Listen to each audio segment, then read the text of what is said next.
పట్టబట్టి రామయ్య రామయ్య సీత చెయ్యి పట్టవచ్చే మా రామయ్య.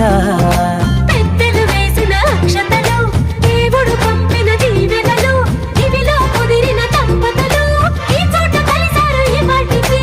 ఆటలు పాటలు వేడుకలు, మాటకు మాటలు అల్లరులు, తీయని గుర్తుల కానుకలు వెన్నంటి ఉంటాయి వెయ్యేళ్ళకి. రారండో వేడుక చూద్దాం, ఈ సీతమ్మని రామయ్యని ఒకటిగా చేసేద్దాం, ఆడేద్దాం.